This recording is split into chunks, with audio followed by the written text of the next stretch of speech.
Alors, on va parler donc des expériences que tu as menées avec notre ami donc Nicolas Fraisse, enfin et avec Claude-Charles Fourier sur Nicolas Fraisse. On pourrait dire qu'il est votre sujet de prédilection. Donc Nicolas, c'est un sujet psy qui est capable de produire un certain nombre de phénomènes. Mhm. Donc on appelait ça les sujets psy il y a quelques années. C'est encore adapté aujourd'hui. Donc il produit notamment des phénomènes de sortie de corps, donc expérience hors du corps, des phénomènes de vision à distance, de précognition, de clairvoyance, de canalisation, etc. Donc toi, tu as travaillé avec Claude Charles pendant 15 ans avec Nicolas. Euh, on peut peut-être commencer par faire une synthèse un petit peu de ces recherches-là. Quels sont les enseignements que tu en retiens? Et puis ensuite, on essaiera de voir comment progresser, en fait, comment continuer à étudier ces phénomènes-là, parce que bien sûr, il reste un grand nombre de points d'interrogation finalement. Ah ouais, Alors bien sûr, je précise que avec Claude Charles, vous avez écrit un livre qui s'appelle Voyage aux confins de la conscience, dans lequel tu relates ces années de recherche avec Nicolas, et qu'il y avait un précédent livre qui s'appelait État modifié de conscience, dans lequel il y avait aussi beaucoup déjà d'informations sur tous ces phénomènes. ouais. Alors déjà, effectivement, je dirais qu'on a plus de questions à l'heure actuelle que de réponses, et on en a peut-être même plus que quand on a commencé une recherche il y a 15 ans. Et puis peut-être juste une chose que j'aurais voulu préciser, parce qu'on parle toujours de Nicolas comme de notre sujet d'étude préféré, mais c'est vrai que, bon, comme tu l'as dit, ça fait 15 ans qu'on travaille ensemble. Nicolas, on ne le considère pas comme un cobaye ou comme un sujet d'étude. Maintenant, d'ailleurs, il a intégré l'Institut suisse des sciences analytiques. C'est un collaborateur de recherche. C'est pour nous, c'est vraiment un travail d'équipe où lui est l'explorateur et puis nous, on est un petit peu dans la cabine derrière et puis on essaye de le guider, de comprendre ce qu'il vit, d'analyser ce qu'il vit. Mais c'est vraiment un travail d'équipe et aussi une belle amitié qui s'est développée. Donc voilà, juste pour dire, parce que souvent les gens nous voient toujours comme deux chercheurs qui sont après Nicolas, mais Nicolas est bien plus qu'un sujet d'étude. Voilà, pour répondre, voilà, pour poser ça pour commencer. Maintenant, que te dire, voilà, en quelques phrases. Bon, Nicolas, c'est un cas particulier parce que, comme tu l'as dit, il cumule un certain nombre enfin, un grand nombre de capacités. On a même un peu l'impression que chez lui, c'est sans fin, c'est-à-dire que rien n'est impossible. Ce qui est impossible, c'est ce que pour l'instant il considère comme impossible. C'est un peu sa barrière mentale qui l'empêche de faire certaines choses. Mais quand on lui suggère, au bout d'un certain temps, il y arrive. Donc, on a pu voir ça au cours des 15 années, effectivement. Nous, il nous a contactés en 2006, c'était pour les sortir du corps qu'il vivait depuis l'enfance. Mais à force de travailler avec lui, on s'est rendu compte qu'il était très bon télépathe, qu'il pouvait faire de la vision à distance. Euh, alors, il y a d'autres phénomènes dont je ne vais pas trop parler parce qu'il n'aime pas qu'on voilà, il n'aime pas qu'on en parle, mais je veux dire, c'est quelqu'un qui a un rapport à l'énergie qui est très fort. C'est quelqu'un qui voit l'invisible, qui peut avoir des communications avec l'invisible. Voilà, c'est des choses, voilà. Donc, il ne tient pas ni à en parler, ni à vraiment les étudier. Alors, on le fait un petit peu, mais voilà. Donc, ça reste quand même quelqu'un d'assez exceptionnel. Et il faut être honnête, l'Institut existe depuis 20 ans maintenant. On n'a jamais eu d'autres, on n'a jamais rencontré quelqu'un d'autre comme lui. Il y en a certainement dans le monde, mais voilà, on a eu la chance de tomber sur Nicolas. Ça court pas les rues, voilà ce qu'on peut dire. Euh, Maintenant, alors comme j'ai dit, les autres capacités, on les a un petit peu étudiées comme ça, sans vraiment mettre l'accent dessus parce c'est une question de temps, de moyens. Donc, ce qu'on a le plus étudié avec Nicolas, c'est les sorties hors du corps. Donc, je vais peut-être pas redévelopper toute l'histoire, mais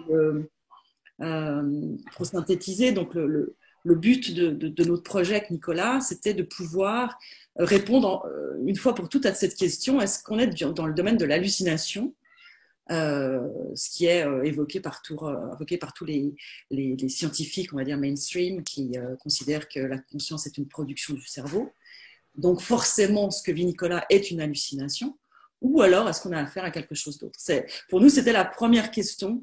On ne pouvait pas aller plus loin si on ne sortait pas voilà, cette première problématique.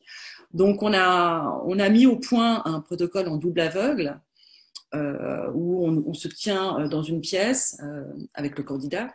On l'a fait avec d'autres personnes, mais disons essentiellement avec Nicolas, qui est allongé sur un support. Et il y a un premier ordinateur dans cette pièce qui est connecté à un deuxième ordinateur qui se trouve dans la pièce contiguë, qu'on appelle la pièce cible en fait, qui elle est fermée à clé, les stores sont baissés. Et en fait, depuis le premier ordinateur, on peut lancer un programme qui va aller choisir aléatoirement dans le deuxième ordinateur une image dans une base de données qui fait 400 images et va le projeter sur un écran. Donc à ce moment-là, on demande au candidat d'essayer par ses propres moyens, et ça c'est important, on y tient, de sortir de son corps, d'aller dans la pièce de la côté, de voir ce qui se passe, de revenir. Et à ce moment-là, on lui demande de nous raconter ce qu'il a vu dans un premier temps. Et ensuite, on rappuie sur l'ordinateur qui va lui présenter 20 images, parmi lesquelles il va devoir identifier l'image cible. Ce qui va permettre par la suite de faire un calcul de probabilité, en fait, pour savoir si on est encore du domaine du hasard. Est-ce qu'il a pu identifier correctement cette image par hasard ou est-ce qu'on est au-delà du hasard? Donc voilà, on a mis au point ce protocole et on a dû aussi longtemps travailler avec Nicolas pour qu'il arrive à se prêter à cette expérience. Et ça, c'est peut-être un autre point sur lequel je voudrais insister, c'est que souvent on nous dit, mais alors, parce que Nicolas, c'est quelqu'un qui vit des sorties de corps depuis l'enfance. Il vit des sorties de corps quasiment comme toi et moi, on respire. Je veux dire, c'est extrêmement facile pour lui. Ça lui arrive plusieurs fois dans la journée, dès qu'il s'ennuie, donc dès qu'il a une préoccupation. Enfin, voilà. Donc beaucoup de gens nous disent, mais si c'est aussi facile, il y a mon chat qui va passer. Attends, voilà, j'éloigne le chat. Si c'est aussi facile que ça, vous auriez dû réussir cette expérience depuis longtemps. Ça devrait être bouclé depuis longtemps. Et c'est vrai que quand on a commencé cette expérimentation en 2006, moi, je pensais que voilà, c'était l'affaire d'une année ou deux. Et en fait, ce qu'il faut savoir, c'est que même une personne qui le vit extrêmement facilement ne le vit pas à volonté. Et Nicolas, même avec tout le travail qu'on a fait avec lui, ne le vit toujours pas à volonté. C'est-à-dire que on a beaucoup pris en compte la composante psychologique. On a vraiment travaillé sur un lien de confiance pour qu'il se sente suffisamment à l'aise pour que ça puisse se produire dans un cadre expérimental, avec des gens qui l'observent, avec parfois des électrodes sur la tête. Mais ça reste quelque chose qui est très difficile. Il y a des jours où il n'y arrive pas, encore maintenant. Il y a des jours où on ne sait pas pourquoi, ça bloque. Voilà. Donc, on a beaucoup travaillé, comme je te dis, avec lui pour... ça a vraiment été un travail, et ça je le dois beaucoup à mon collègue Claude-Charles Fourier, un travail de vraiment, on va dire, psychologique, psychothérapeutique, pour que Nicolas apprenne à se connaître et comprenne comment, en fait, dans quel moment se déclenchaient ces expériences, pourquoi plus facilement, pourquoi des jours ça bloquait. Voilà, avoir une meilleure connaissance de lui pour pouvoir avoir une meilleure maîtrise du phénomène. Et malgré tout, alors ça nous a permis quand même de mener ce projet, mais malgré tout à l'heure actuelle, c'est quand même pas quelque chose qui fait, on va dire, à volonté. Alors ça, c'est important, oui, que tu précises ça parce que je pense qu'il y a encore dans l'esprit de beaucoup de gens l'idée que si on est capable de produire le phénomène, eh bien effectivement, on le fait facilement en fait. On le produit à volonté et même chez des gens comme lui, donc qui vivent le phénomène depuis l'enfance de manière naturelle, puisqu'effectivement, il sortait de son corps quand il était à l'école et puis il allait voir sa grand-mère, etc. Il allait voir ce qui se passait ailleurs et lui était convaincu que c'était une vraie sortie du corps à l'époque parce qu'il avait pu vérifier des choses qu'il avait vues.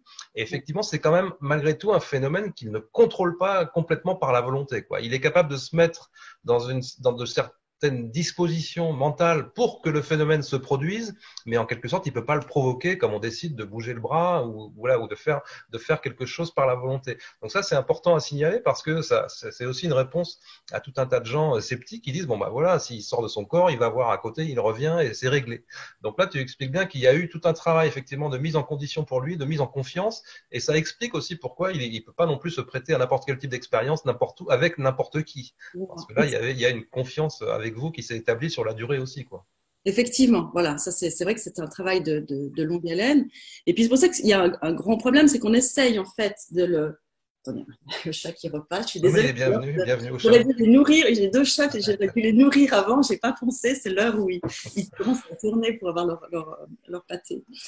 Euh, oui, on essaye en fait d'étudier un sujet humain avec des caractéristiques humaines, avec un protocole de sciences dures en fait, qu'on devrait faire en laboratoire avec des objets inertes, où là, effectivement, ça marche, si ça marche une fois, ça doit être reproductible et ça marche à chaque fois à peu près, on va dire à peu près, parce que même en biologie moléculaire, j'ai pu voir que souvent, il y a des choses qui se passent qui, des fois, justement, défient un petit peu la rationalité. Mais avec un sujet humain, on doit tenir compte de cette composante humaine. Et Ouais. c'est une grande partie du problème, c'est d'arriver à conserver cette démarche qui est vraiment scientifique pure et dure, et en tenant compte vraiment de cet aspect humain. Alors, il y a une question déjà qui est intéressante parce que effectivement, ça permet de préciser de quel phénomène on parle. En fait, lorsqu'il fait des sorties de corps, lui, donc, il vit quelque chose par la conscience, mais qu'est-ce qu'il en est de son corps? Est-ce qu'il est capable d'avoir une autre activité en même temps, ou est-ce qu'il est inerte finalement? Est-ce qu'il semble endormi à ce moment-là, ou est-ce qu'il a les yeux ouverts? Est-ce que tu peux nous préciser ça par rapport au phénomène de la sortie de corps, proprement dit? Parce qu'il y a d'autres phénomènes dans lesquels il a une autre attitude finalement. Tout à fait. Alors, bon, dans les conditions d'expérience, là, il s'allonge et il ferme les yeux parce que voilà, ça se passe comme ça. Mais quand lui vit des expériences en journée, ça lui est arrivé. Alors, il en vit la nuit, donc là, la nuit, effectivement, il a les yeux fermés, mais la journée, euh, nous, on a pu assister à des sorties hors du corps où enfin, on est en train de discuter, il est présent, mais il n'est pas en train de parler, et tout d'un coup, voilà, il s'ennuie un petit peu, il s'en va. Et à ce moment-là, il garde les yeux ouverts. C'est-à-dire que il devient un peu comme une statue de pierre, c'est-à-dire qu'il ne bouge plus du tout, mais vraiment les yeux ne signent pas. C'est vraiment, on sent que c'est comme si on avait une enveloppe vide devant nous. Il est absolument plus là. On peut taper des mains, on peut faire du bruit, passer la main devant ses yeux. Il ne réagit pas tant qu'on ne le touche pas. Dès qu'on le touche, par contre, ça le fait revenir. Par contre, ça lui est arrivé, alors lui, tout seul, mais là, on ne peut pas en attester, ça c'est ce que lui nous a rapporté, de faire des sorties où il a continué l'activité qu'il était en train de faire. Donc il dit que par exemple, ça lui est arrivé en travaillant, maintenant il est infirmier, mais à l'époque où il était comptable, donc il était sur des dossiers, et quand alors ça l'ennuyait fortement, donc il s'en va, ça a un côté assez amusant chez Nicolas, c'est que dès qu'il s'ennuie, il s'en va. Et quand il revenait, il se rendait compte que le dossier, il avait terminé de remplir les petites cases, il avait fait un compte-rendu qui était même mieux fait que s'il avait été présent. C'est-à-dire que son écriture était plus appliquée, il y avait quelque chose de différent, mais parfaitement au niveau, je veux dire, intellectuel, tout était correct. Donc ça, c'est assez étonnant. Et puis aussi, alors ce qui est encore plus troublant, c'est qu'il raconte que ça lui arrive quand il est en train de conduire.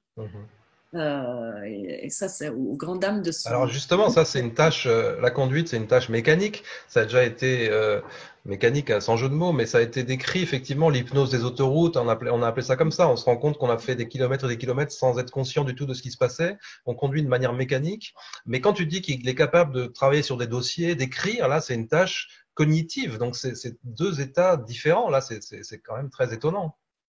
Oui, alors c'est vrai que oui, là, c'est vrai. Dans le cas de la conduite, ça se comprend un petit peu mieux, mais c'est quand même assez différent parce que c'est ce qu'on appelle le phénomène de dissociation. Donc on le vit tous plus ou moins. On peut être en train de conduire et on a quelque chose devant les yeux, et puis en même temps on est dans ses pensées. Donc les deux choses se superposent. Mais il faut savoir que Nicolas, quand il est en sortie de corps, il est complètement ailleurs. C'est-à-dire qu'il n'a absolument plus conscience de la route, et il peut être en train de vivre quelque chose, en train de voir une scène, puisque souvent lui, il va rester dans le domaine terrestre, donc il peut être en train de voir une scène ailleurs, et il n'a absolument plus conscience de la route. Quand il revient, il ne sait plus du tout où il est. Enfin, il se rend compte qu'il y a des fois voilà, plusieurs kilomètres qui se sont... qu'il a fait. Il s'est jamais senti en danger par rapport à ça, il s'est jamais rendu compte que finalement il aurait pu avoir un problème sur la route à cause de ça? Alors lui, il a l'impression qu'il aura moins de problèmes dans cet état-là, justement. Un peu comme quand il fait ses dossiers, qu'il y a quelque chose qui prend le relais, qui est presque plus sûr parce que son mental est pas présent. Et son compagnon, qui a assisté à ça plusieurs fois, euh, dit qu'à ce moment-là, il a une conduite qui est assez, effectivement, comme tu as dit, mécanique, un peu comme, pas robotique, mais quelque chose d'un peu saccadé, presque un peu comme une machine, ouais, effectivement. Ok. Alors je vais prendre quelques questions au fur et à mesure parce que ça nous permet de préciser les phénomènes, hein. C'est vrai que donc il vit aussi ce qu'on appelle le phénomène de vision à distance. Et là, ce que j'ai compris, c'est que en l'occurrence, le ressenti pour lui, le vécu est différent. Il vit pas le phénomène de la même façon.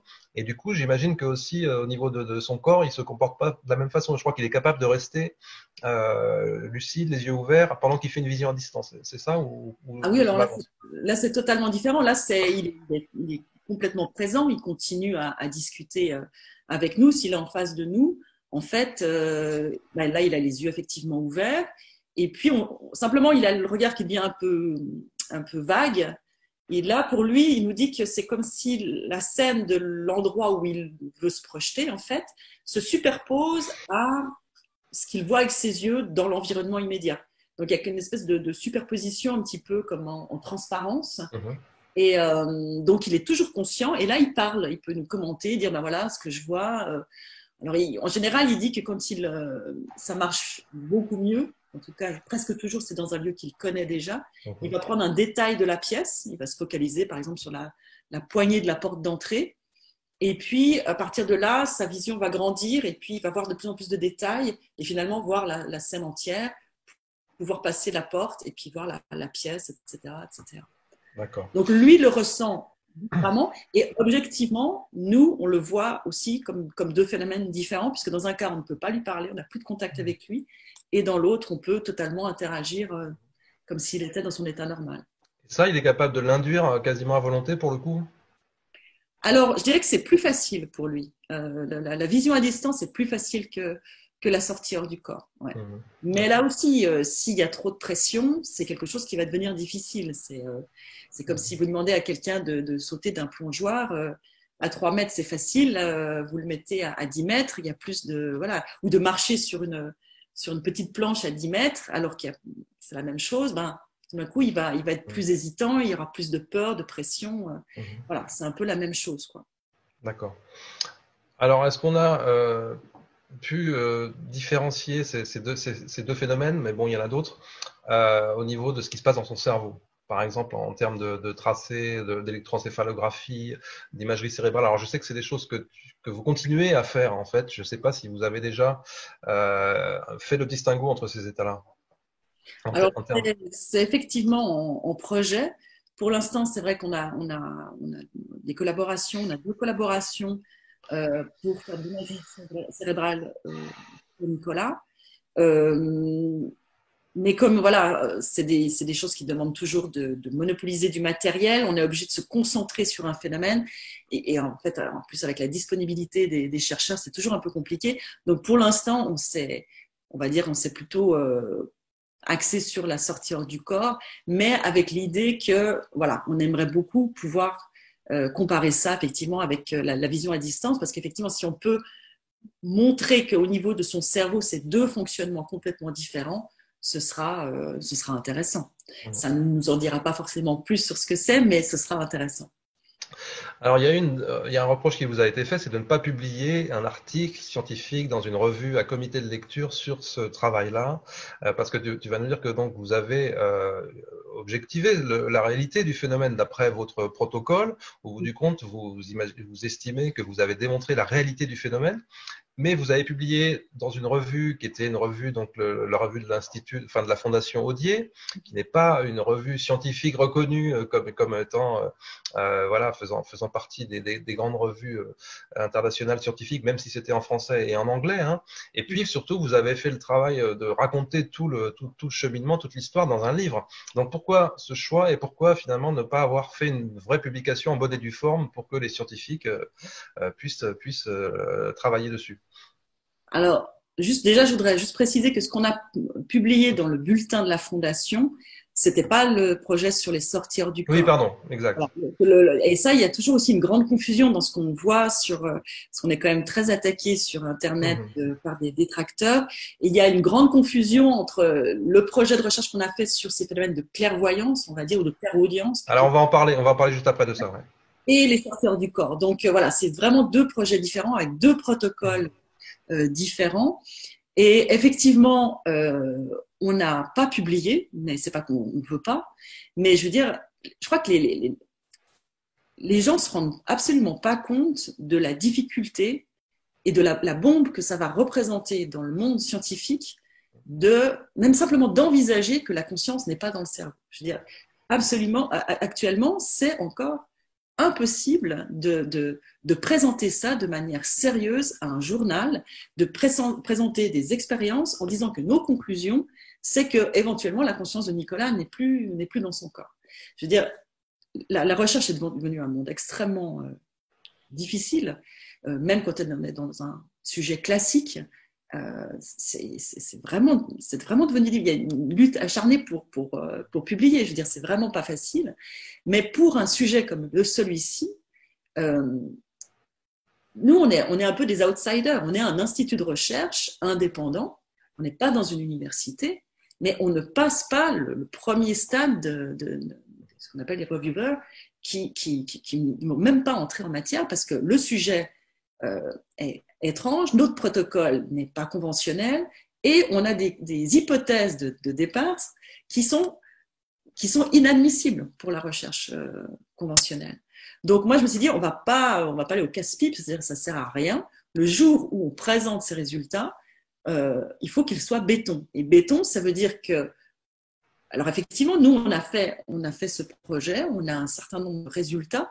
Donc, je vais peut-être juste le résumer, c'est-à-dire qu'on a fait, Ouais. une fois que le protocole a été prêt, Nicolas a été prêt, on a pu le faire 40 fois. Et sur ces 40 fois, Nicolas a vu et identifié correctement l'image 7 fois. Et ce qu'il faut préciser, c'est que les 33 autres fois, c'est pas qu'il a fait c'est pas des résultats négatifs, c'est pas qu'il a identifié une mauvaise image, c'est qu'il a dit je n'ai pas pu faire de choix parce que je n'ai pas fait de sortie de corps, ou alors j'ai fait une sortie de corps mais je n'étais pas au bon endroit, enfin j'ai pas vu l'image. Voilà.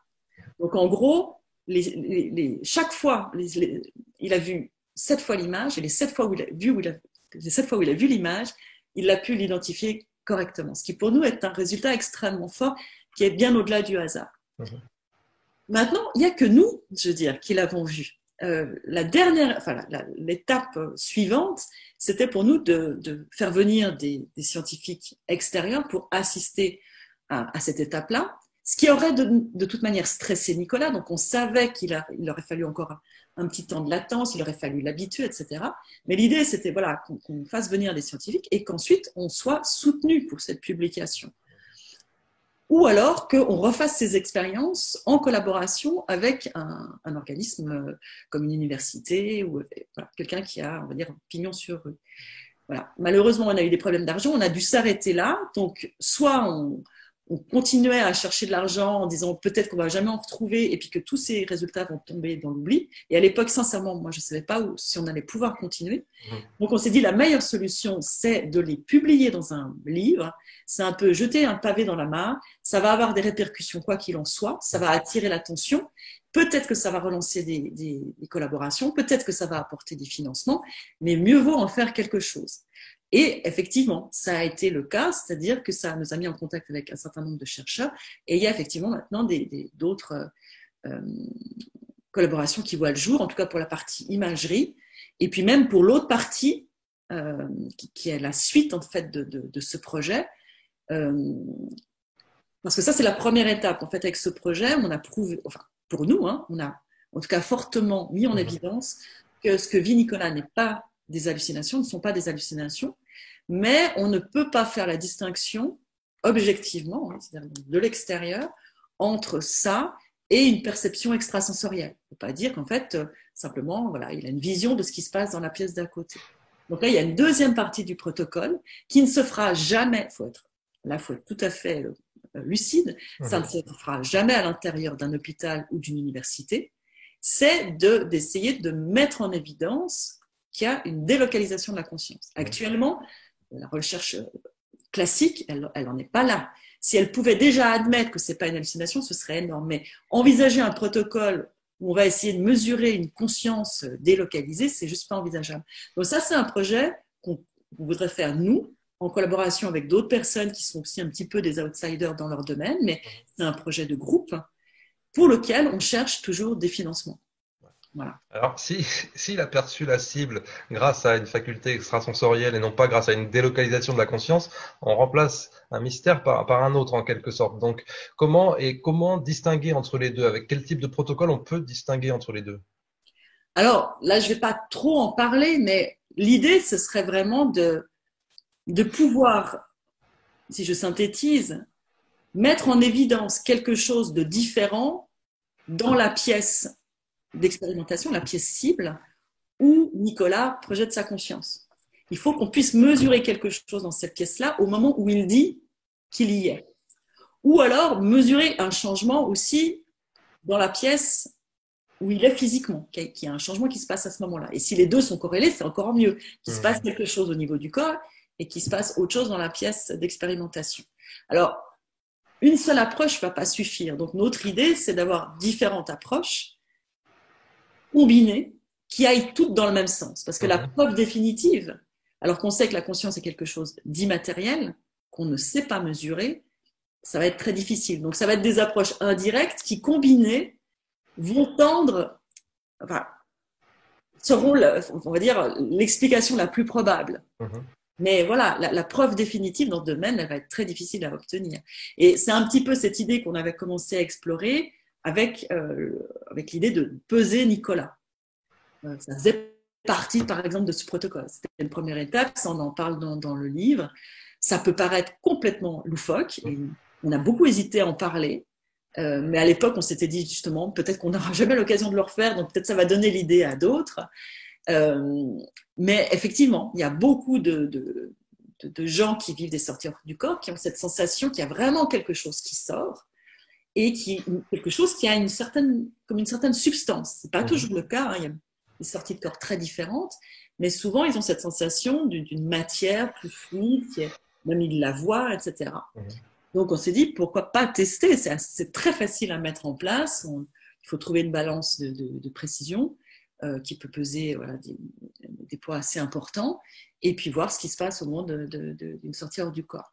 Donc, on a commencé à faire ça avec Nicolas. Malheureusement, c'était vers la fin. Et on a fait l'expérience, si je me rappelle bien, je ne vais pas dire 9 ou 10 fois. Et pendant, on va dire 9 fois, il ne s'est rien passé. C'est-à-dire que Nicolas, le curseur est resté à zéro, enfin, à zéro, on va dire. Et Nicolas n'arrivait pas à faire de sortir du corps. Et la seule fois où il s'est passé la seule fois où Nicolas a fait le sortir du corps, on a vu le curseur qui a bougé et qui est descendu à moins 35 grammes. Ce qui nous a sidérés, parce qu'en plus, on ne s'attendait jamais à une différence aussi importante. C'est une balance précise que vous aviez, un truc électronique Oui, c'était une balance industrielle, mais très précise, qui mesurait des différences à 5 grammes près. Et en fait, bon, voilà, on dit c'est très, très, très, très préliminaire. Ça peut être un artefact, ça peut être un bug. Ce qui est vraiment étonnant, c'est que on a vu cette balance, l'expérience a duré assez longtemps, 25 minutes. On a vu cette balance qui descendait à moins 10, moins 15, qui remontait à 0, qui redescendait, qui remontait à 0, et finalement qui s'est stabilisé à moins 35 ou moins 40 grammes. Et ce qui était très surprenant, c'est que quand Nicolas est revenu et qu'on lui a demandé ce qui s'était passé pour lui sans lui dire ce qu'on avait observé, il nous a décrit être sorti et rentré plusieurs fois, assez rapidement au début, avant de finalement partir et de se retrouver dans un de ses lieux habituels. Donc il y avait une concordance entre son témoignage et ce qu'on avait observé, qui était intéressant. Mais voilà, scientifiquement, on peut absolument rien Ouais. Il faut être honnête, C'est c'est juste. c'est curieux, quoi. C'est curieux. C'est Alors, curieux. il a l'âme plus lourde. Enfin, il aurait une âme plus lourde que les précédentes observations qui nous donnaient le chiffre de 21 grammes. C'était des expériences qui ont été faites, je sais pas, dans les années 60 ou quelque chose comme ça. On parlait de 21 grammes. Je Voilà. crois que c'est même plus vieux. Je crois que le truc des 21 grammes, c'est un peu une légende. Je crois que les Légende. expériences qui ont été faites, c'était plutôt le début du XXe siècle. Et ça, il y avait des mesures qui tournent, il y en avait différentes. Il y avait des mesures qui allaient entre 14 et 45 grammes.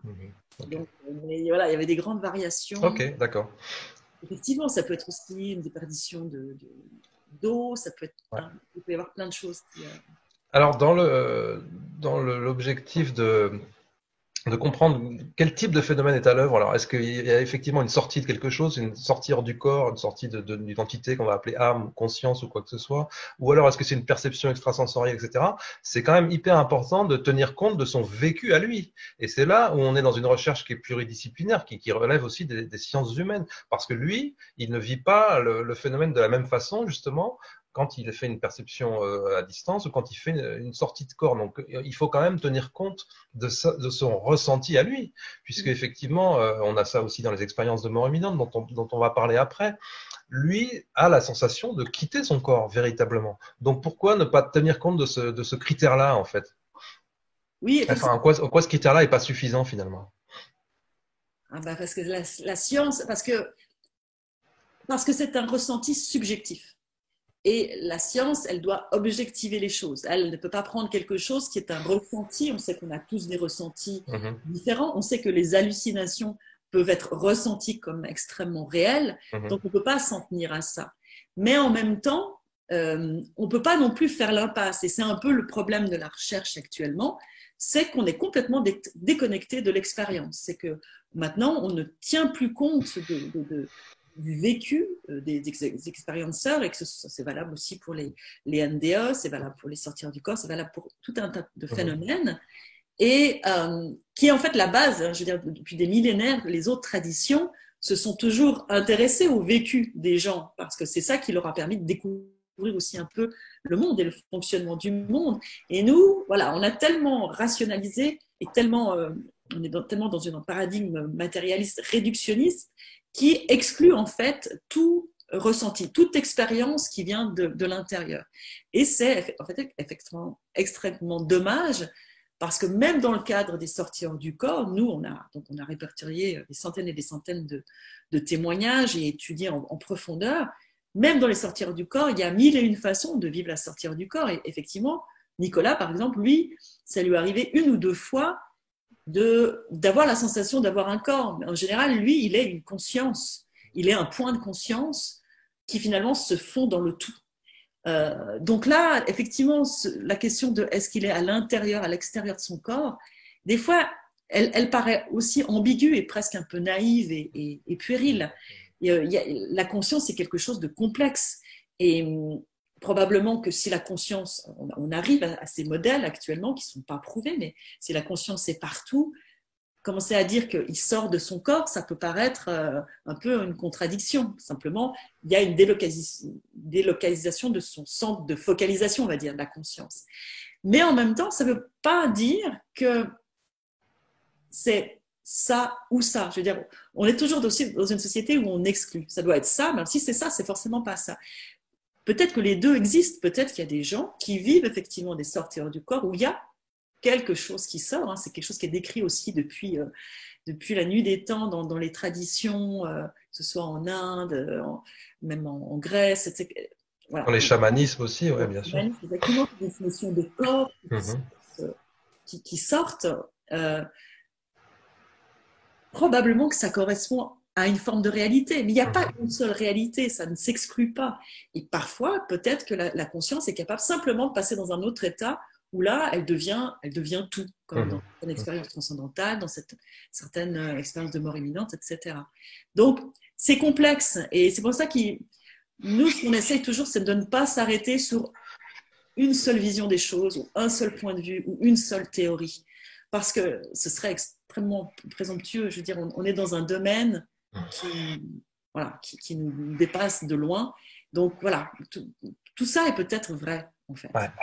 Alors, on touche à la limite de l'exploration, effectivement, parce que tu as dit que la conscience était une entité immatérielle, a priori. Or, la science telle qu'elle fonctionne, c'est une science matérialiste. Donc, bien sûr, c'est intéressant, justement, peut-être d'évoquer ces échanges qui ont eu lieu récemment lors d'un colloque en Belgique avec Steven Lorez, Pim van Lommel, Jean-Jacques Charbonnier, parce que Steven Lorez, c'est un chercheur très très respectable, mais qui se revendique comme étant matérialiste, c'est-à-dire qu'il cherche à comprendre ce qui se passe dans la conscience en étudiant le cerveau et ce qui se passe dans le cerveau. Mais il a dit pour lui qu'il n'y a plus de discussion possible dès l'instant où on ne peut pas mesurer ce qu'est la conscience, dès l'instant où on ne peut pas l'objectiver, on ne peut pas la mettre dans une boîte comme un objet scientifique. Et effectivement, si la réalité est une réalité de conscience, les notions d'objet et de sujet deviennent caduques en quelque sorte. Et c'est là où on touche à la limite du problème. Néanmoins, tu as quand même, toi, comme tu le disais, avec vos travaux, vous avez attiré l'attention d'un certain nombre de scientifiques, mais Steven Lorez lui-même, il n'est pas complètement fermé à la réalité de ce phénomène-là, dans le sens où quelque chose, effectivement, sortirait du corps. Lui, il voudrait pouvoir l'objectiver, le mesurer, mais il n'est pas fermé à ça. Est-ce que tu penses que vous avez contribué à faire évoluer un petit peu aussi la façon dont ces gens-là pensent, dont les scientifiques, y compris les neuroscientifiques matérialistes, voient ces problèmes-là? Alors j'espère, en tout cas c'était un peu notre but effectivement dans ces domaines-là. Voilà, je pense que nous et d'autres, on fait un peu office de pionnier, c'est-à-dire qu'on va ouvrir des voies, mais on fera rien tout seul. Il faut que tout le monde s'y mette, et plus il y aura de chercheurs entre guillemets classiques qui vont s'ouvrir à cette possibilité et qui vont envisager ça comme hypothèse de travail, plus on pourra avancer. Mais en même temps, tu as mis le doigt sur le problème fondamental, c'est que on n'a pas les outils actuellement. On est incapable de mesurer quelque chose qui est immatériel. Donc, oui, passer par le cerveau, c'est intéressant. On va décrire ce qui se passe dans le cerveau au moment d'une sortie du corps. Mais ça ne nous dit pas qu'est-ce que c'est. Ça ne nous dit pas, même si tout d'un coup, voilà, on sait bien qu'il n'est pas mort au moment de sa sortie du corps. Donc, on ne sait pas qu'il ne se passe plus rien dans le cerveau. Il va se passer quelque chose. Il y aura un pattern qui sera un petit peu différent. Et so what? Je veux dire, ça ne nous dit rien. De la même manière que la recherche sur la conscience, on est dans un cul-de-sac actuellement. Tant qu'on est dans ce paradigme matérialiste qui dit que la conscience est une production des neurones, on est incapable, actuellement, et même Lorey le dit, ça fait 20 ans qu'il travaille sur le sujet, on est incapable d'expliquer comment un processus physique, électrique, chimique, est capable de produire une expérience comme la conscience, qui est quelque chose d'immatériel et d'extrêmement subjectif. Hein, on peut décrire ce qui se passe dans ton cerveau quand tu bois une bière ou quand je sais pas, quand tu regardes un film à la télé ou quelque chose qui te fait plaisir. C'est pas pour autant qu'on sait ce que tu es en train de vivre. On le sait bien, intuitivement, tout le monde le sait, c'est pas la même chose. Donc, le cerveau, c'est intéressant, il faut le faire, mais il y a un moment où on va buter, on ne pourra pas aller plus loin. Donc, il va falloir que la science évolue. Oui, dans sa façon d'appréhender les choses. D'autant plus qu'on a des phénomènes dont on parlait en préparant cet entretien, où il y a pas d'activité cérébrale en fait. On a une activité cérébrale qui correspond à un état de mort cérébrale. Ça a été observé il y a plusieurs décennies, hein, où il y a un état de conscience malgré tout, ça correspond aux états de conscience de méditation profonde qu'on a observé chez des méditants. Et effectivement, je me souviens avoir lu ça à l'époque, où l'état cérébral, lui, correspondait à ce qu'on observe dans les états de mort cérébrale. Donc là, on est quand même confronté à quelque chose de vertigineux, quoi. Effectivement, tu fais mention de ces expériences qui ont été faites par Jean-François Lambert, si je me rappelle bien, dans les années même 80, je crois que c'est assez vieux, où il travaillait avec des méditants voilà, très, très chevronnés, et il leur demandait d'entrer dans un état de méditation profonde, et il mesurait ce qui se passait justement au niveau de ce qu'on appelle les potentiels évoqués. C'est-à-dire, voilà, il faisait des sons au niveau près des oreilles, et normalement, il y a une réponse du cerveau. Voilà, même si tu es endormi, il y a une automatique, voilà, il y a quelque chose d'automatique dans ton cerveau qui, voilà, le cerveau analyse le son, même si toi, tu n'es pas conscient qu'il est en train de le faire. Et chez ces méditants chevronnés, eh bien, il n'y avait plus de potentiel évoqué. ce qui est un des critères de mort cérébrale, effectivement. Oui, un des critères. Voilà, donc ils auraient dû être déclarés morts, alors qu'eux étaient dans un état de conscience, au contraire, accru, pleine. Donc voilà, ça soulève, une belle expérience parce que ça soulève toute la problématique, je veux dire. C'est que, voilà, on peut pas expliquer. Et souvent, ça paraît un peu même grossier quand on voit, je veux dire, à part, c'est fantastique tout ce qu'on fait en neurosciences, on a perfectionné nos techniques d'imagerie, etc. C'est fabuleux. Et en même temps, c'est extrêmement grossier comparé à la richesse de ces expériences. Quand tu entres un petit peu dans le détail du vécu, que ce soit justement pour les NDA ou les sortir du corps, quand tu vois les gens, l'émotion qui se dégage, qui te raconte, tu as l'impression que tout d'un coup, c'est un peu la grosse artillerie, quoi, les neurosciences. C'est que, c'est sûr, on ne pourra pas expliquer ça. Ce qui est fait à ce stade, c'est des corrélations. C'est-à-dire qu'effectivement, chez les méditants, pas forcément dans des états profonds comme on a dit là, mais dans des états de pleine conscience, des états de méditation un peu classiques, on observe que effectivement il y a telle zone qui se met en sommeil, la zone frontale parce que ça correspond à la concentration, est active, mais la zone qui permet de distinguer le soi du non-soi est inactive, donc c'est pour ça qu'on se fond dans l'univers, etc. Donc il y a des corrélations qui sont faites entre certaines inactivations ou activations d'air cérébral et le ressenti. Et effectivement, c'est cohérent. Mais au-delà de ça, on n'arrive pas à en savoir davantage, y compris Steven Lorez avec un matériel très sophistiqué et avec des gens comme Mathieu Ricard qui sont des méditants très très expérimentés. Mais en tout cas, il fait quand même l'effort de chercher, quoi. Oui, et je pense que c'est un travail qu'il faut faire, mais tu as bien résumé la situation. Ce sera des corrélations. Comme actuellement, la conscience, on la corrèle avec la conscience normale, son état de conscience normale, si on peut dire qu'il y a un état normal de la conscience, on va le corréler à un certain type d'activité dans le cerveau. Et puis on sait que quand il y a des lésions ou quand il y a une maladie ou qu'il y a, voilà, eh bien, on va observer des états de conscience qui seront différents. Donc on peut corréler ça, mais ça nous dit pas si c'est le fonctionnement du cerveau, cet état du cerveau qui produit cet état de conscience, ou si c'est la conscience qui va produire quelque chose dans le cerveau. Et ça, on n'a pas les moyens de trancher pour l'instant. Alors, ça va nous amener au NDE, puis on reviendra après sur l'expérience de clairvoyance parce que c'est intéressant d'en parler quand même. On peut aussi dire que l'état de transe au sens chamanique a été étudié, notamment avec Corinne Sombrin, qui elle aussi se prête à des expériences avec des neuroscientifiques. Et là aussi, il y a des observations étranges. Je te laisse le résumer si tu veux, ou tu veux que je le fasse? Oui, elle a beaucoup de mérite parce elle a dû se prêter justement à des conditions d'expérience qui étaient vraiment très compliquées. Elle a dû apprendre à faire une transe sans bouger, sans tambour, pour que justement on puisse faire de l'imagerie sur son cerveau. Donc ça a été aussi assez long, je crois, la période pour arriver à ça. Elle a eu, à chaque fois, il faut des sujets qui sont très déterminés, hein, comme Nicolas, Corinne, c'est des gens qui veulent vraiment faire avancer la recherche, qui sont prêts à donner de leur temps. Enfin, voilà, chapeau à chaque fois. Moi, je trouve qu'elle n'a pas beaucoup, donc il faut quand même le saluer. Et en fait, elles, ce qu'ils ont mesuré, c'est-à-dire que quand elle entre dans cet état de transe, ces tracés cérébraux correspondent à un mixte en fait entre trois états dits pathologiques qui sont l'état schizophrénique, la dépression et la bipolarité. Donc, quand les médecins, les chercheurs ont vu ça, donc elle a fait ce travail avec une équipe au Canada, ils lui ont dit mais il faut tout de suite arrêter.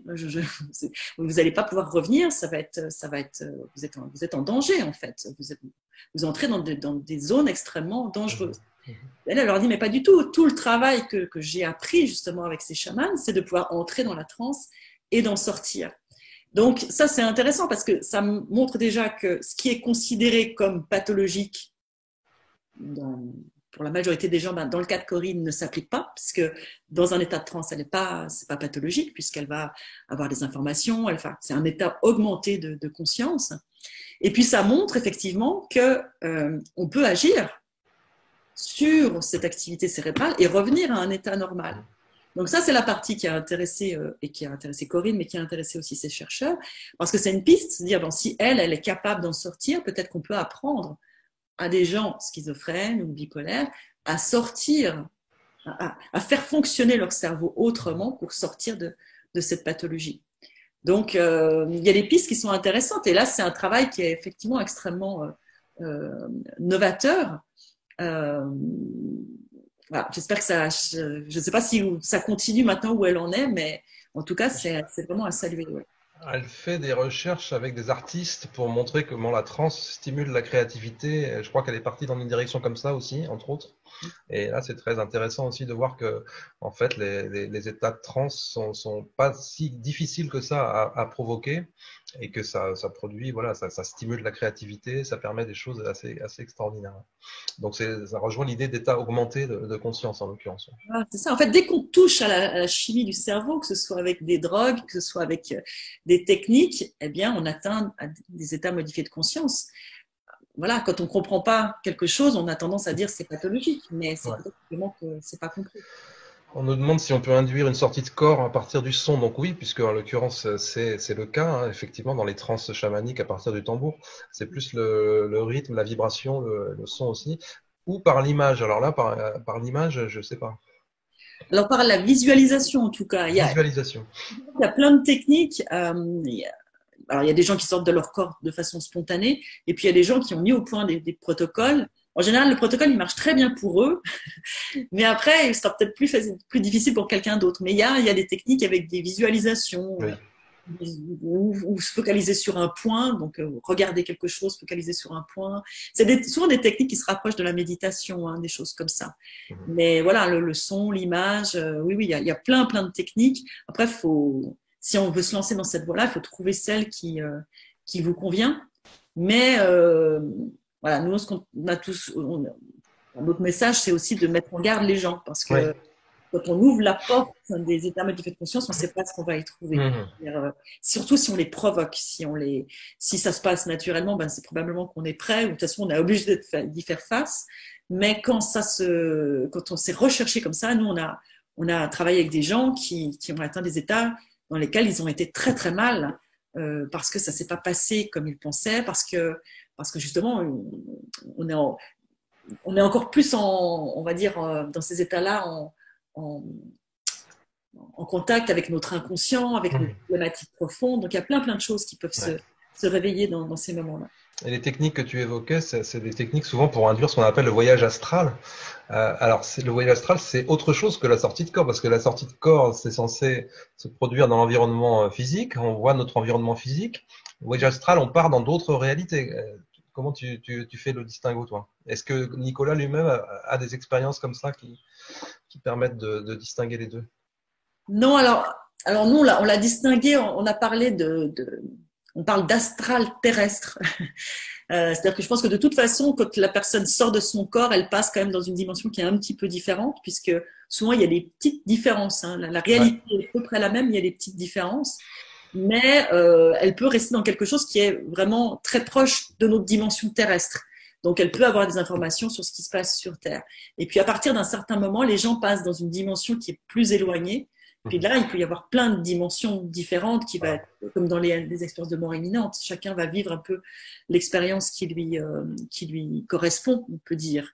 Donc là, on parle d'expérience de voyage astral quand ça n'a plus grand-chose à voir avec la dimension terrestre. Enfin, ça, c'est notre vocabulaire, mais il faut faire attention parce que tout le monde ne l'utilise pas de la même façon. Oui, la distinction au niveau éthérique, niveau astral, niveau mental, etc., elle vient de l'ésotérisme, qui lui-même vient de l'hindouisme, hein, grosso modo. Ça a été adapté, repris, simplifié, édulcoré, enfin voilà. Donc, mais probablement que ça correspond à quelque chose. Je peux juste, par exemple, raconter un témoignage.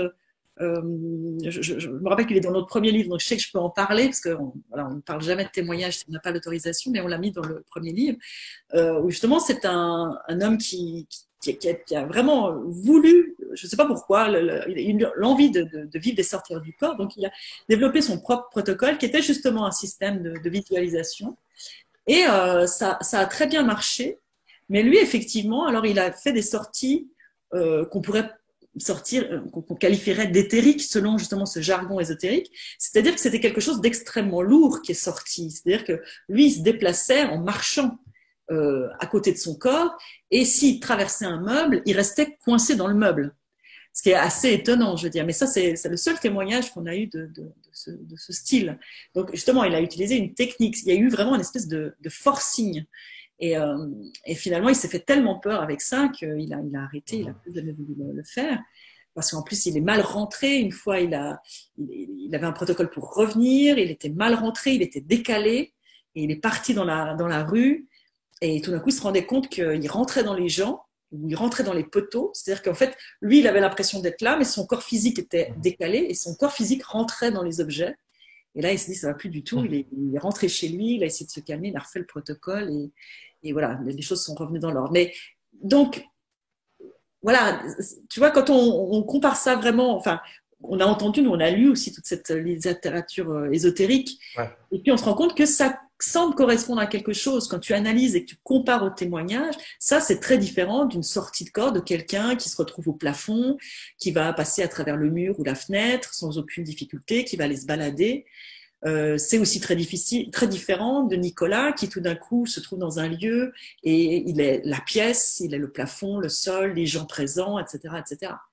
Donc, il faut en tenir compte. On peut pas étudier ça sans vraiment coller à la phénoménologie. Et puis on est obligé quand même de se pencher sur la littérature ésotérique et spirituelle et tout ça parce qu'il il y a forcément des enseignements là-dedans.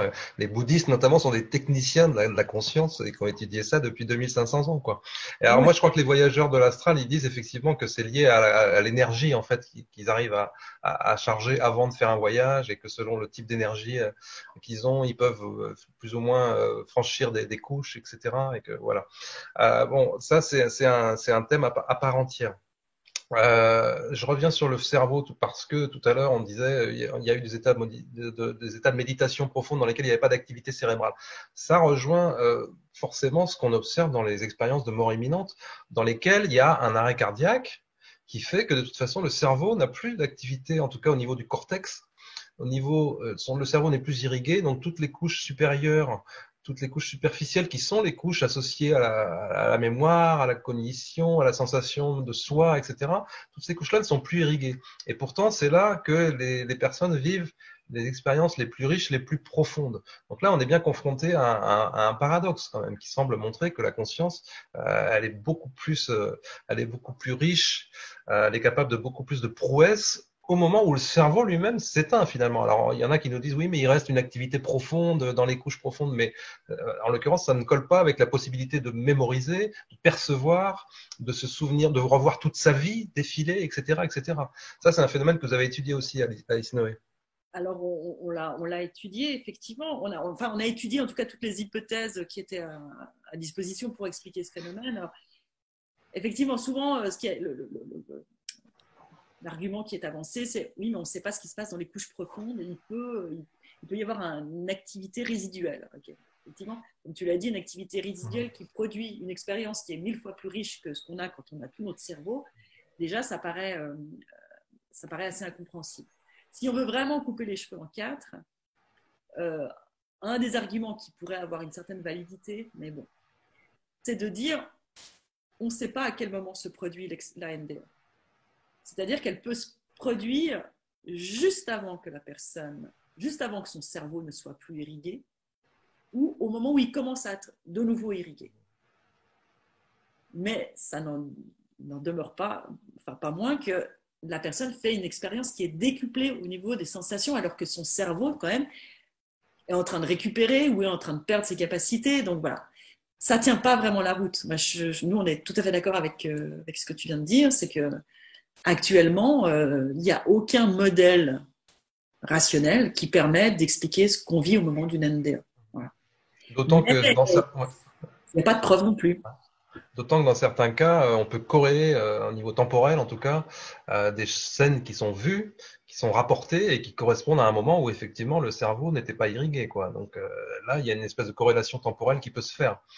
Oui, mais ça reste du domaine de l'anecdote, qui est le gros problème en science. C'est pas reproductible. Il y a le cas de Pam Reynolds, mais le gros problème du cas de Pam Reynolds, donc qui a vécu une NDE alors que effectivement elle était en train d'être opérée d'un anévrisme du cerveau, et donc on l'avait vidé de son sang. En fait, on a arrêté son cœur et on l'a vidé de son sang pour qu'il n'y ait plus du tout justement d'activité, enfin pas de risque d'hémorragie dans le cerveau. Donc on sait qu'il n'y avait aucune activité dans le cerveau. et tout était mesuré.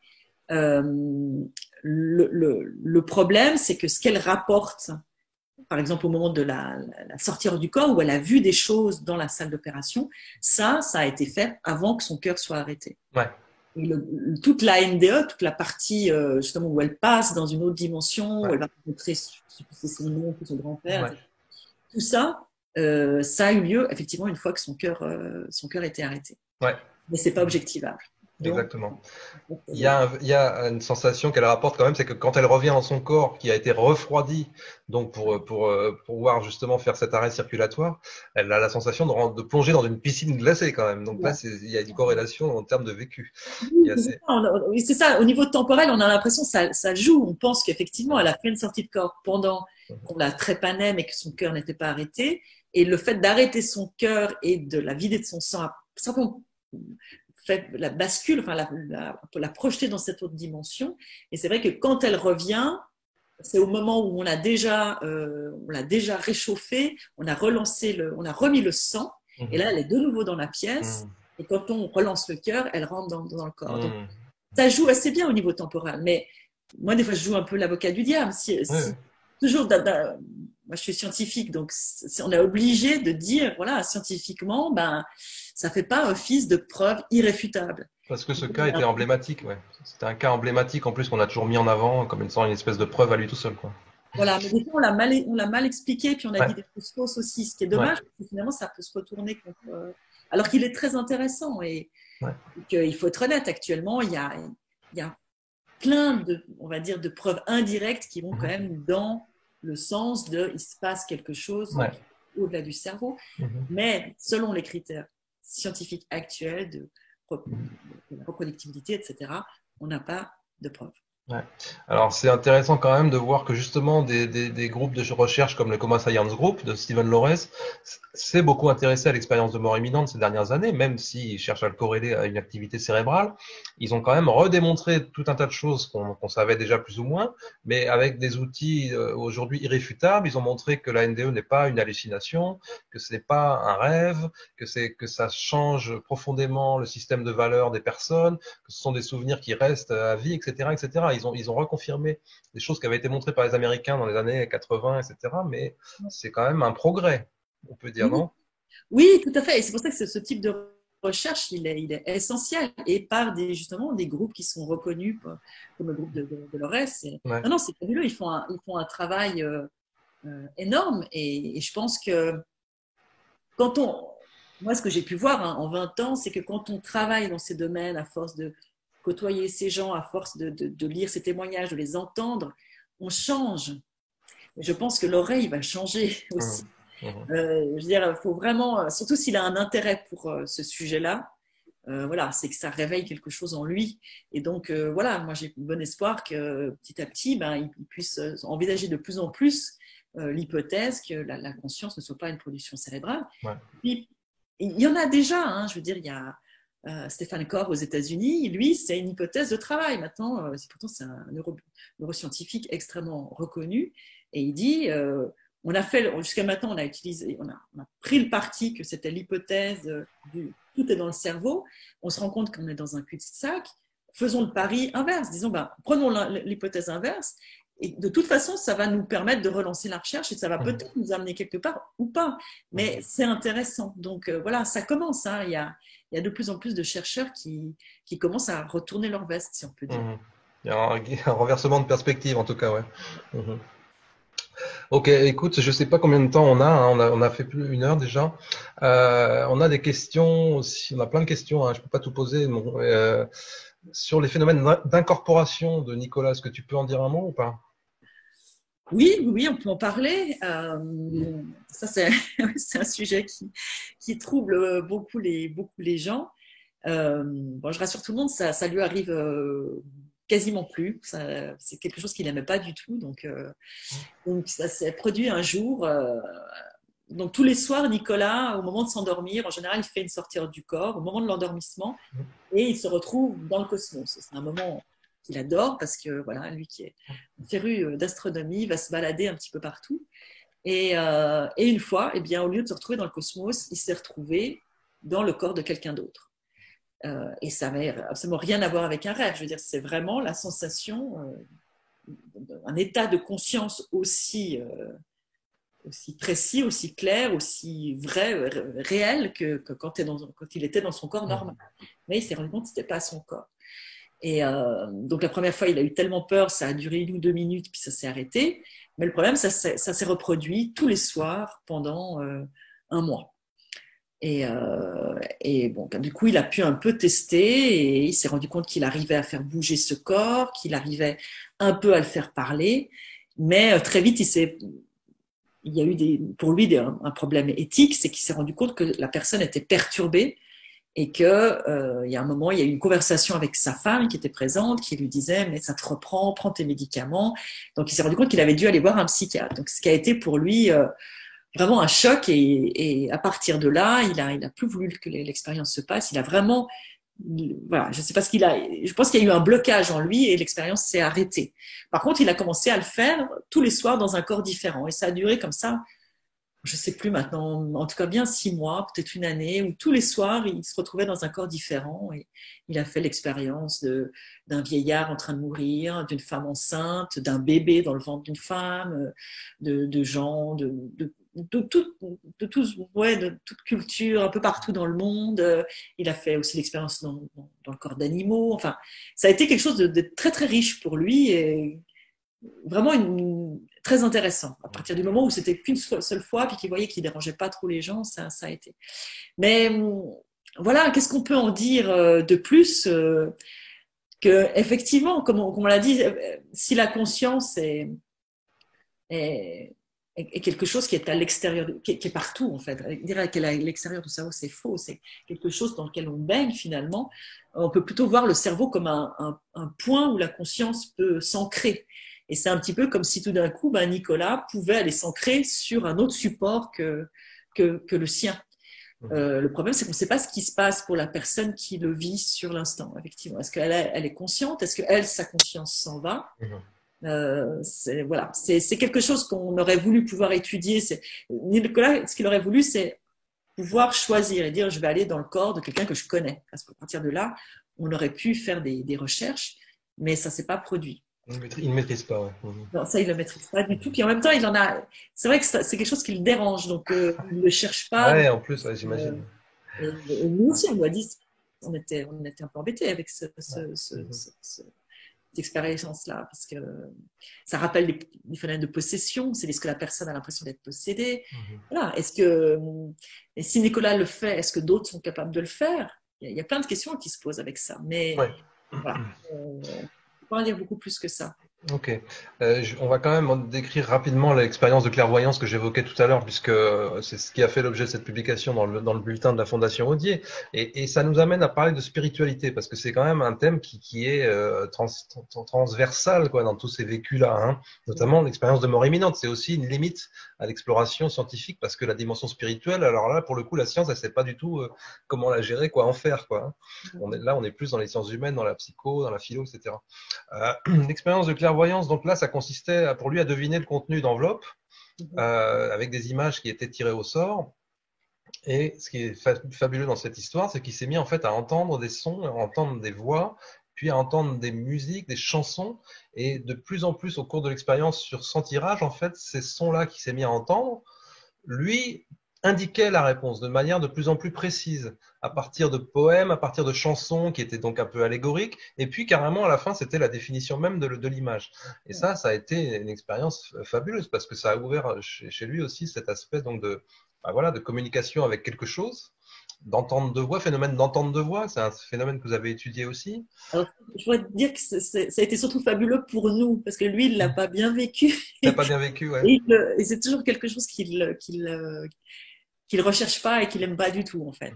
Il n'est pas du tout à l'aise avec ça, parce que jusque-là, Nicolas vivait des phénomènes, comme il dit, c'était Nicolas qui vivait des sorties du corps, c'est Nicolas qui vit la télépathie, c'est lui qui décidait, c'est lui qui pouvait le provoquer, qui pouvait plus ou moins l'empêcher, etc.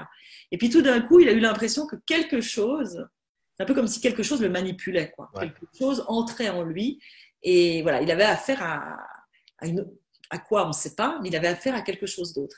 Et pour lui, ça a été un énorme stress, en fait. Il y avait plusieurs voix. C'était une sorte de concert de voix. Alors voilà, lui, il le décrit comme un concert de voix, un mélange. Il y a des tonalités plutôt féminines, d'autres plutôt masculines, d'autres plutôt neutres. Donc ça fait une espèce de brouhaha, mais c'est vraiment quelque chose qui est à l'extérieur de lui, qu'il entend à son oreille, dans son oreille, en fait.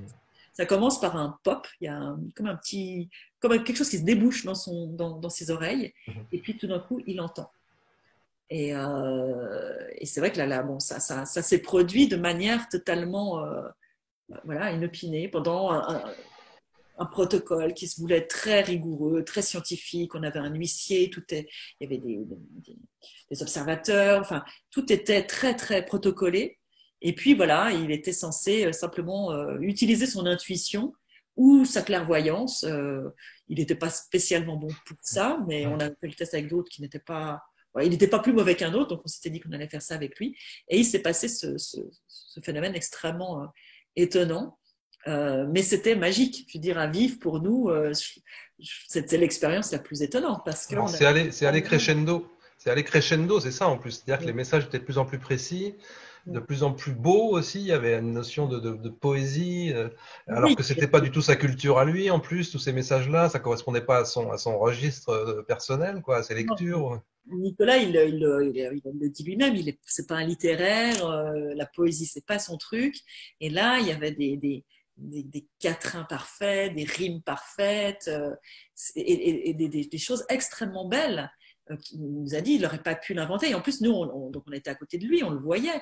On posait l'enveloppe, tout de suite, il prenait son crayon et automatiquement, il écrivait. Donc, il n'y avait pas un temps il aurait fallu un minimum de réflexion pour écrire des choses aussi belles et il en aurait été incapable. Et au final, ça lui a permis de deviner le contenu de 79 enveloppes sur 100, c'est ça? Voilà, ça fait 79% de bonnes réponses. Ce qui est dans ce genre d'expérience, parce que là, c'est une expérience de parapsychologie, hein, c'est un résultat incroyable, je veux dire, c'est énorme. Et on a dit, nous, on aurait pu faire mieux, parce que des fois, nous, on aurait obtenu 85% de réussite, parce que des fois, Nicolas étant plus jeune, il y avait des références à des choses qu'il ne connaissait pas forcément. Voilà, 6 fois, il a choisi la mauvaise réponse, mais pour nous, c'était évident. Je veux dire, c'est ça qui était étonnant, c'est que nous, simplement, toi, moi, n'importe qui aurait pu, en lisant ces textes et ensuite en regardant les 4 images, choisir laquelle. C'était évident. Il lui manquait quelques références culturelles, quoi. Tout simplement, il a raté quelques cibles à cause de ça, quoi. Et surtout, par exemple, des fois, c'était des chansons qui étaient assez anciennes. Les chansons de Jeanne Moreau, c'est pas du tout l'époque de Nicolas, sa culture. Edith Piaf, etc. Là, Edith Piaf. À un moment, il a entendu la musique du film Rocky, qu'il n'avait jamais vu, parce que nous, c'est pas sa tasse de thé, puis c'est pas non plus son époque. Ouais. Et là, il nous a dit, je peux pas, j'ai rien écrit, et je peux pas faire mon choix, je sais pas ce que c'est. Et on lui a dit, essaye de la fredonner. Et elle est tellement caractéristique. Voilà, moi, j'ai tout de suite dit, c'est Rocky. Et voilà, quand il a ouvert, enfin, quand on lui a donné les 4 images, il y avait la photo de Sylvester Stallone en boxeur. Voilà. Et c'est là où Nicolas a vraiment eu peur, parce que c'est à ce moment-là, jusque-là, il se disait, c'est peut-être mon inconscient qui capte l'information, un phénomène de clairvoyance, et qui met ça en scène avec des voix. Parce que Nicolas est quelqu'un, malgré tout, de très rationnel. C'est ça qui est amusant. Donc, jusqu'à ce moment-là, il a essayé de vraiment rationaliser. Et puis, tout d'un coup, en voyant qu'il ne connaissait pas la musique, mais qu'il avait quand même l'info, qu'on pouvait lui envoyer, il avait accès à une musique qu'il ne connaissait pas, il s'est rendu compte que là, il se passait quelque chose qui était au-delà de lui. Et là, il a eu vraiment très peur. Donc là, vous aviez un huissier en plus qui a vérifié ces résultats. Vous avez un protocole très rigoureux. Il y a quand même préparé par un huissier aussi, sélectionné au hasard par un huissier. Enfin, elle s'était scellée. Enfin, il y avait vraiment un travail énorme qu'on avait décomposé. Plusieurs personnes qui avaient participé pour que qu'il n'y ait pas une personne qui puisse savoir ce qu'il y avait dans une enveloppe, quoi. Vous avez eu des retours là de la part de chercheurs justement qui se sont intéressés à cette expérience-là? Oui, ben alors elle a été beaucoup attaquée, comme toujours, quand on fait quelque chose. Mais ce qui est bien, et en fait, ils ont raison parce que on pourrait encore l'améliorer cette expérience. Nous, moi, je vais être très honnête, quand on a fait cette expérience de clairvoyance, euh, on l'a pas fait. Enfin, moi, c'était pas mon projet de prédilection. Nous, c'était la sortir du corps. On l'a fait parce que le président de la fondation qui nous finançait, Marcel Audier, tenait à faire cette expérience et on lui devait bien ça. Ça faisait 5 ans qu'il nous finançait, mais on l'a faite sans y croire en fait. Et on l'avait mis en garde sur certains points du protocole, mais Marcel Audier était déjà assez âgé, il avait des idées bien arrêtées, et notamment, par exemple, voilà, on nous a reproché qu'on avait pris simplement des enveloppes craft normales qui sont extrêmement opaques. Hein. Tu peux essayer de les mettre sous une lampe, on voit rien, mais qu'on n'a pas pris des enveloppes extrêmement épaisses qui sont utilisées pour ce type d'expérience. Ça, c'est quelque chose, par exemple, que j'avais dit à Marcel, ça va nous être reproché, mais il n'a pas voulu pour des histoires d'économie, parce que ces enveloppes étaient trop chères. On n'a pas voulu en entendre parler. Par exemple, c'est quelque chose qu'on nous a reproché. Donc oui, effectivement, on pourrait l'améliorer. On nous a dit, mais pourquoi vous ne l'avez pas refait? Mais simplement parce que déjà, ce n'est pas notre sujet de recherche. Et puis, comme tu l'as dit avant, nous, c'est la teneur des messages qui nous a impressionnés. Et ça nous paraît complètement dérisoire, même à ce niveau-là, ça nous paraît dérisoire d'essayer de refaire cette expérience en mettant encore des contraintes supplémentaires à Nicolas. C'est tout juste, il ne faudrait pas le mettre tout nu dans une pièce pour être sûr, avec des caméras sur lui, pour être sûr qu'il n'y a pas de tricherie possible. Nous, ce qui nous a interpellés, c'est vraiment les messages. Je veux dire, qui, quoi, d'où ça vient. Et donc, on a continué après cette expérience à poser des questions à Nicolas, mais cette fois des vraies questions, pas qu'est-ce qu'il y a dans une enveloppe, mais des questions qui nous intéressaient, des questions plus on dirait, existentielles, ou sur de métaphysique, ou sur la conscience, ou sur la mort, etc. Et toujours avec le même système, question enfermée dans une enveloppe, voilà, qu'on scellait par nos soins. On n'a pas fait revenir un huissier, mais à partir de là, nous, on avait confiance en Nicolas, puis on était à côté de lui. Donc, et là, on a obtenu des textes d'une beauté incroyable, des textes d'une spiritualité vraiment très élevée et qui nous paraissent plus importants que quoi que ce soit. C'est-à-dire que tout d'un coup, effectivement, ça ouvre sur la possibilité qu'il y a, au-delà de notre réalité physique, quelque chose et des entités, je ne sais pas comment les appeler, des énergies qui peuvent communiquer avec nous et nous apprendre certaines choses. Donc, voilà, c'est cette voie-là qu'on a privilégiée. Alors, on nous a dit, mais pourquoi vous n'avez pas continué? Parce qu'il y a un moment, il faut être honnête, la recherche scientifique, c'est extrêmement frustrant, je veux dire. C'est aride, il y a peu de résultats, et puis c'est plutôt quelque chose qui t'enferme. Et là, tout d'un coup, il y a quelque chose qui ouvre. Et ça nous a beaucoup séduit et interpellé sur le plan personnel. Je veux dire, c'est beaucoup plus qui nous a enrichi sur un plan personnel, donc on a eu envie de creuser. Et puis ça demande des moyens malgré tout, parce qu'il faut quand même un peu d'argent pour faire tout ça. C'est du temps, c'est de la réflexion. Et Nicolas, lui, il faut qu'il se déplace, c'est des voyages, des hébergements, etc., etc. Donc vous en êtes où aujourd'hui en termes de fonctionnalité? Vous avez eu des aides récentes quand même? Il y a des gens qui sont venus vous aider l'Institut? Alors, on a toujours un petit peu de dons, ce qui nous permet de continuer à exister, mais on a dû revoir. Par exemple, on avait un très grand local quand on a fait les expériences avec Nicolas. Vraiment, on pouvait avoir toute une partie laboratoire. Maintenant, on a toute une pièce où on peut recevoir les gens. On n'a plus le lieu adéquat pour faire des recherches. Tout notre matériel de recherche est dans des caves, etc. Là, on a quelqu'un qui nous a proposé de nous financer un local, un grand local pour une période de 5 ans. Donc ça, c'est une super nouvelle.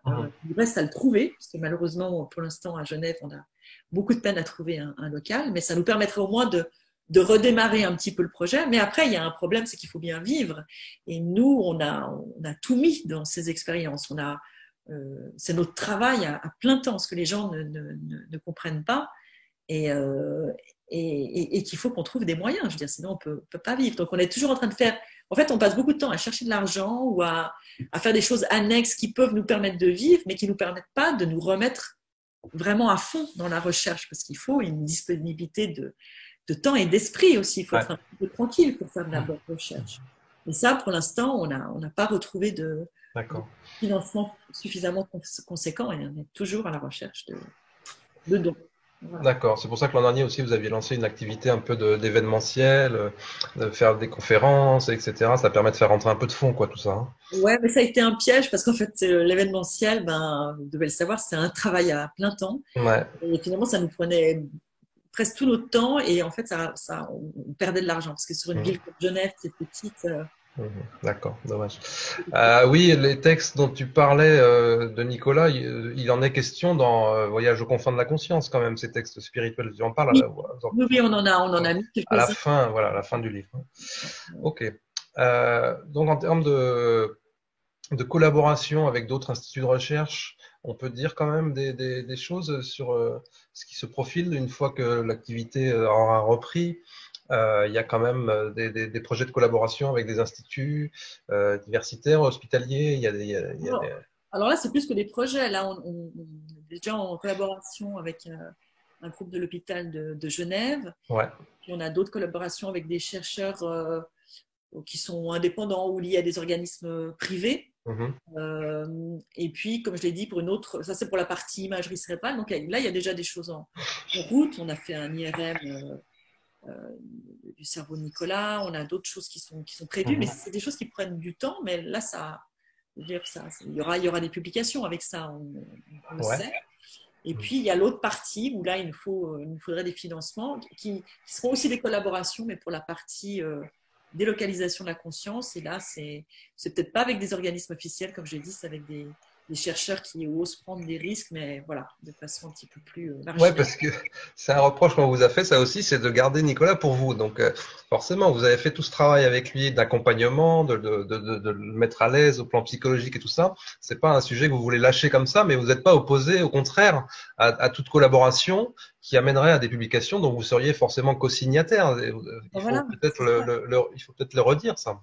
Oui, et puis déjà dire que Nicolas, lui, ça lui fait un peu peur d'aller travailler avec d'autres gens et justement d'être considéré comme un sujet d'étude ou un cobaye. Il a pris de mauvaises habitudes avec nous. On l'a jamais traité comme ça. Et lui, on n'a pas très envie, ça faut être honnête.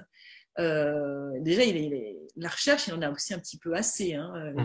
Il continue à le faire, mais parce qu'il pense qu'il doit le faire, mais c'est vrai qu'il est passé par plein d'étapes assez difficiles avec cette recherche.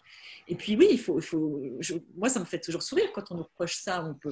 On a passé 15 ans, oui en tout cas 14 ans à travailler avec Nicolas. On a fait tout un travail, on va dire, de débroussaillage, de mise en place, de préparation. Et puis tout d'un coup, il faudrait qu'on dise, tenez, mais prenez-le, il est prêt, il est au sommet de ses capacités. Maintenant, elles ont encore progressé depuis les derniers tests qui sont dans le livre. Prenez-le, il n'y a pas de souci.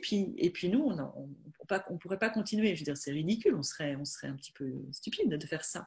Mais par contre, oui, nous, on dit toujours, on est dans des domaines où il faut des collaborations. On n'a pas la prétention de pouvoir faire ça tout seul dans notre coin. Au contraire, il faut collaborer, il faut prendre le problème sous différents angles. Mais là encore, on ne veut pas collaborer avec n'importe qui. On veut avec des gens avec qui on est aussi dans une certaine... je dirais complicité, mais complicité scientifique, un même regard.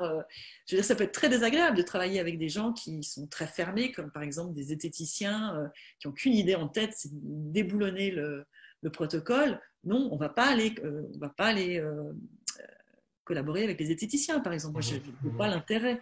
Mais voilà, on a trouvé des gens qui nous inspirent confiance, qui sont des gens qui ont publié, qui publient, qui sont des gens... intéressant. Donc voilà, ça fait partie de ce qu'on veut faire. Il faut une forme d'ouverture et de bienveillance, évidemment, ne serait-ce que pour le mettre lui à l'aise, quoi, forcément. Oui, je pense que on est les seuls à avoir tenu compte de cette composante psychologique et je pense qu'à l'heure actuelle, on est toujours les seuls. Et si Nicolas commençait à aller faire des tests avec quelqu'un d'autre, ils n'auraient pas toute cette expertise au niveau psychologique qu'on a pu développer et je pense que ce serait dommageable. C'est un peu le syndrome Jean-Pierre Girard, parce que justement, il a fait Jean-Pierre Girard, qui était un fameux sujet psy aussi, qui a fait des expériences avec Marcel Audier aussi, justement. On lui demandait à chaque fois qu'il avait fait quelque chose quelque part de le refaire ailleurs, quoi. Et finalement, il s'est beaucoup épuisé à ça, et il s'est un peu perdu aussi à une époque là-dedans, parce que le labo d'à côté n'était pas convaincu tant qu'il ne l'avait pas fait devant lui, quoi. Et ça me fait, ça m'amène à dire aussi que cette expérience que tu as fait avec Marcel Audier. Donc, c'était sa dernière expérience, en fait, l'expérience de clairvoyance dont on a parlé tout à l'heure. C'était sa dernière expérience. Il est décédé peu de temps après. Et il y avait quelque chose aussi de symbolique dans le fait que Marcel Audier a consacré, donc, c'était un ancien banquier, hein, c'est ça, il a consacré une part de sa fortune dans sa fondation à faire des recherches sur les phénomènes psy, les phénomènes parapsychologiques. Il a travaillé donc avec Girard, avec d'autres sujets psy. Et c'est un peu, c'est joli, en fait, que cette dernière expérience ait été une expérience comme ça où il y a un phénomène de médiumnité finalement qui s'est produit alors que c'était pas prévu. Pour lui, c'était juste une expérience de clairvoyance classique finalement. Oui, ça a été magnifique parce qu'en plus, quand on a commencé à faire les tests et puis des tests préliminaires, puis qu'on testait différentes personnes, c'était pas très brillant. Je veux dire, on avait quelque chose autour de 30% de réussite. C'était pas mal. Le hasard était de 25%, on était un petit peu au-dessus du hasard, mais nous, on n'était pas très motivés. Et c'est lui qui a poussé, qui a dit non, il faut la faire, cette expérience, tant pis, on va la faire avec huissier. Enfin, c'est vraiment lui qui a. Et des fois, on se dit, mais est-ce qu'il avait une espèce d'intuition qui allait se passer quelque chose? Mais ça a dépassé toutes ces espérances. Et effectivement, ça nous a fait très plaisir pour lui parce que, et je tiens encore à lui rendre hommage. C'est grâce à lui que nous, on a pu faire toutes nos expériences jusqu'à maintenant, quoi. D'accord. On vous suggère plein de choses pour le financement, le crowdfunding, etc. Vous avez tout exploré. Je veux dire, toutes les pistes, vous les connaissez, quoi. Hein. Il n'y a pas de. Oui, oui, c'est. Ouais, Mais ouais. c'est un vrai travail en tant que tel, quoi. Je veux dire, trouver des financements. Ouais, c'est ça. Normalement, c'est pas le travail du scientifique, quoi. Ils ne se rendent pas compte, les gens, mais on est que deux. Je veux dire, on est une fondation, on a un conseil de fondation, mais ce n'est pas eux qui mettent la main à la pâte. Donc, on n'est que deux. Et à Isnoé, on fait du soutien psychothérapeutique. Alors, mon collègue le fait beaucoup, mais on répond aussi à un nombre incalculable de mails. On aide les gens par mailing. On doit recevoir entre 600 et 800 mails par année à qui on répond à chaque fois, réponse personnalisée, ça prend du temps. Voilà, on fait de l'information, on fait des conférences, on écrit des bouquins. Voilà, Alors, trouver des fonds, ça prend énormément de temps. Et le crowdfunding, ça prend énormément de temps aussi. ouais. Donc, Alors, le livre, il a bien marché, hein, Voyage au confins de la conscience. Alors, il y a des questions sur est-ce qu'il y a d'autres choses de prévues dans ce domaine quand même. alors, il y a un troisième livre. Oui. Ah, Là, on est en train d'écrire un troisième livre sur lequel on va laisser planer un suspense jusqu'à la dernière minute. sortira quand à peu près, on peut le dire ou pas? Là, il était prévu pour septembre 2021 au début, de 2020, pardon. Mais je pense que là, il y a eu beaucoup de choses aussi, beaucoup de retard qui s'est pris avec la crise qu'on traverse. Ouais. C'est un livre qui est assez compliqué à écrire, donc je pense que ce sera plutôt pour 2021. 2021. Ouais. Ok, très bien. Bah voilà, une bonne nouvelle. Voilà, une Bon, chose très concrète. Voilà. ouais. Bah écoute Sylvie, on va peut-être te laisser tranquille parce que ça fait 1 heure et demie qu'on est en ligne. Voilà, je t'en remercie beaucoup. On a plus de, enfin, on aurait encore des questions. Hein, c'est un sujet tellement vaste. Ouais. Euh, tu veux ajouter quelque chose? Non, écoute, je crois qu'on a abordé beaucoup de choses. Je sais qu'il y a un moment, il y a quelque chose qui m'est passé par la tête quand tu parlais de Marcel Audier, mais je l'ai perdu. Donc, Il y avait une question sur la différence, sur les problèmes sémantiques, de vocabulaire, esprit, conscience, etc. C'est sûr que le terme conscience, il est plus neutre, quoi. Il est plus scientifique. C'est ce qui permet de s'entendre entre scientifiques. Si on commence à parler d'esprit, on est plus dans un vocabulaire religieux. L'âme, c'est pareil. Mais ceci dit, on a l'impression quand même qu'on va vers cette espèce de reconnaissance qu'on pourrait très bien avoir une âme finalement. Alors, tout à fait, parce qu'on pourrait dire, bon, bah, effectivement, tant qu'on est dans le domaine scientifique, bah, pour l'instant, on reste au niveau du domaine du cerveau. Donc, la conscience, c'est quand elle se manifeste dans le cerveau. Et une fois qu'on est à l'extérieur du cerveau, employer un autre vocabulaire, comme esprit ou âme. Nous, on a pris le parti de parler de la conscience, justement pour éviter tous ces problèmes de connotation religieuse. Et puisque nous, on va de plus en plus, on privilégie l'hypothèse qu'au final, il y aurait une seule conscience. Donc, la réalité ultime serait une seule conscience. Donc, là, on transcende toutes les Ouais. notions d'âme, etc. Mais après, voilà, c'est des histoires. C'est un peu souvent difficile d'ailleurs de discuter parce qu'il faut toujours poser un peu ses bases, de quoi on parle. Et dans ce domaine-là, chacun a ses propres définitions. Donc, mais ça reste des définitions. Je pense qu'après, on arrive à s'entendre, on sait qu'on Ouais. parle de la même chose. Oui, quand on utilise le mot conscience, on peut aussi parler avec des philosophes, on peut parler avec des psychologues, avec des Jungiens, avec des Voilà. gens comme ça. Bah, mais c'est vrai il faut définir le terme, parce il y a aussi cette notion d'inconscient qu'il faut situer en fait par rapport à ça. Ouais, ouais, tout à fait. Ouais. Bon, très bien Sylvie, écoute, je te remercie beaucoup. On va te laisser de nourrir tes chats et puis peut-être dîner. Là, ils ont été se coucher.